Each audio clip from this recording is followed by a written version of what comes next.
I was elated. I was a bit conflicted when she was nominated because I worried for her personal safety.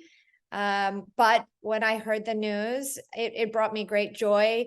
She is someone who has tirelessly sacrificed her life and that of her families for a broader cause to bring human rights attention to the world regarding the injustices in Iran. And it comes at just the right time when the world has averted their gaze after a year of protests and ongoing repression.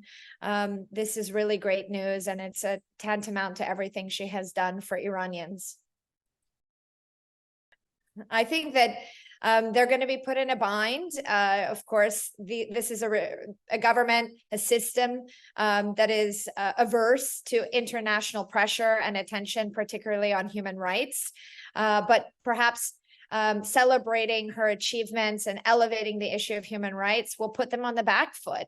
And under pressure, perhaps there will be an opportunity to gain her freedom and for the global community really to return to the issue of human rights and try and pressure the Islamic Republic to address the flagrant abuses and injustices that continue to burden ordinary Iranians every day.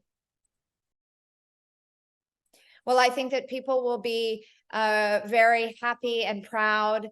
Perhaps you might have overt celebration in little pockets or ordinary resistance taking place on the streets, honking horns, chanting out of the windows. But I think that Iranians also will be quite careful because they know that any protests or any celebration that is overtly political could bring down further repression on them individually and collectively. There is, of course, a great risk that she will be having a longer, lengthier prison sentence, put into solitary confinement. And her and other women like her who are in jail will be bearing a bigger price for this international attention. The victory of Shirin Ebadi and Narges Mohammadi, while they're very different women, they are representative of an ongoing decade, if not century-long struggle for women's rights in Iran. And that struggle is ongoing. Those two women personify resistance and resilience, which I think are two words that really capture the spirit of women in Iran, but also just broader frustrations that ordinary Iranians experience every day living in the Islamic Republic.